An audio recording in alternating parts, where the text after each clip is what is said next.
Ժողովուրդ օրաթերթը գրում է, ինչ է այսօր սպասվում Արցախի նախագահ Սամվել Շահրամանյանին։ Ժողովուրդ օրաթերթը հայտնել էր, որ նրա վերաբերյալ գործընթաց է մեկնարկում։ Այսօր ժամը 10:00-ին Արցախի նախագահ Սամվել Շահրամանյանին կրկին հրավիրել են հարցաքննության։ Զինվորական քննչական մարմնում քննվող քրեական վարույթի շրջանակում Շահրամանյանը հարցաքննվելու է 44-օրյա պատերազմի քրեական վարույթով։ Այս քրեական վարույթով նա բազմիցս հարցաքննվել է, սակայն չի բացառվում Շահրամանյանին մեղադրանք առաջադրեն ու ավելին խափանման միջոցի միջնորդություն ներկայացվի դատարան նրան կալանավորելու համար։ Հրապարակ թերթը գրում է. վերջին մեկ տարվա ընթացքում Վանաձոր համայնքի հավաքանում Մամիկոն Ասլանյան խմբակցության 2 անդամ 2 կին մանդատը վայր են դրել, հայտնելով, որ պատճառն անձնական է։ Նրանք երգել են, թե իրենց նկատմամբ իշխանության կողմից հավաքանու նիստին մասնակցելու պարտադրանք է եղել։ Մինչդեռ խմբակցության ղեկավար Վանաձորի նախկին քաղաքապետ Մամիկոն Ասլանյանը չի բացառում ճնշումների հավանականությունն այս փուլում։ Հարցին իսկ երբ է հանվելու համայնքապետ ընտրելու նիստի արգելքը, Ասլանյանն ասաց 4 տարով է եղել արգելանքը, 4 տարին անցել է, բայց չեմ կարող ասել, թե երբ կհանվի արգելանքը, եթե լինի նիստ, մենք մեծամասնություն ենք, եթե որոշենք, որ մասնակցելու ենք պրոցեսին կառաջադրվեն, բայց քանի որ օրենքով չեն շարժվում մարդիկ, ես էլ չեմ կարող հստակ ասել, թե ինչ կլինի։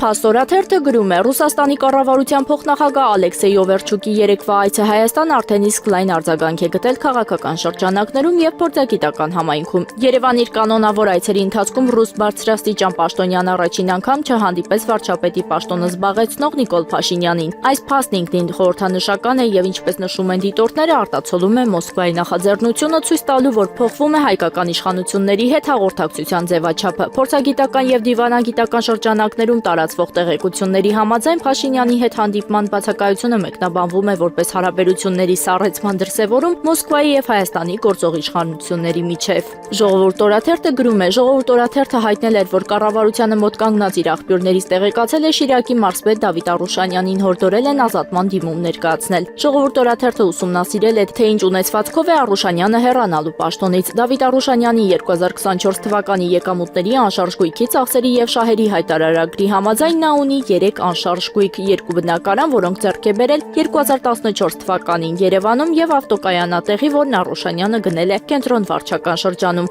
Բացի այս գույքերից Շիրակի մարզպետը Գյումրիում ունի հիփոթեկով գնած բնակարան, որի հիփոթեկի մայրգումարի մնացորդը նախորդ տարվա դեկտեմբերի 31-ի դրությամբ կազմել էր $52,400։ 2024 թվականի տարեսկզբին ունեցել է 2 մեքենա Nissan եւ Range Rover մակնիշների։ Տարվա ընթացքում Nissan մակնիշի մեքենան մարզպետը վաճառել է 3 միլիոն դրամով։ Նրա բանկային հաշիվների մնացորդները 2023 թվականի համեմատ փոփոխության չեն ենթարկվել եւ տարեսկզբին կազմել են 1.5 միլիոն դրամ եւ 500,000 դրամ։ Կանխիկ դրամական միջոցները կազմել են $25,000, 18,000 եվրո, իսկ դրամային փոխարժեքով կանխիկ միջոցները նվազել են 2 միլիոն դրամով 12 միլիոն դրամից դառնալով 10 միլիոն դրամ։ Մարզպետի հաշվետու տարվա եկամուտները կազմել են 10 միլիոն 532,000 դրամ, որից 10 միլիոն 300,000 դրամն աշխատանքի վարձատրությունն է ազգային ժողովից, իսկ 232,000 դրամը Շիրակի մարզպետի աշխատակազմից։ Արուշանյանի ստացած վարկերի եւ փոխառությունների մայրգումարի մնացորդը հաշվետու տարվա դեկտեմբերի 31-ի դրությամբ կազմել է 20 միլիոն 378,000 դրամ։ Վարկերի մարմանը Դավիթ Արուշանյանն ուղղել է $13,000։ Հրապարակ օրաթերթը գրում է. 2018 թվականի Թավշյա հեղափոխությունից հետո անհայտ մարդիկ միջպետական ավտոճանապարհի Դիլիջան-Իջևան հատվածում Գոշ գյուղ տանող խաչմերուկից ոչ հեռու չգործող երկաթգծի բետոնե հենասյան վրա կարմիր ներկով գրել էին Նիկոլաշեն։ Թեև Իջևան քաղաքը, որտեղ ծնվել է Նիկոլ Փաշինյանը, այդտեղից մոտ 15 կիլոմետր հեռու է, բայց գրողները հենց Փաշինյանի ծննդավայր Իջևանն էին անվանափոխել նրա անունով։ Սակայն 2020 թվականի աղետալի պատերազմից ու կապիտուլյացիայից հետո անհայտ անձինք այդ գրառումը ջնջեցին։ Նույն տեղում գրեցին Հայաշեն։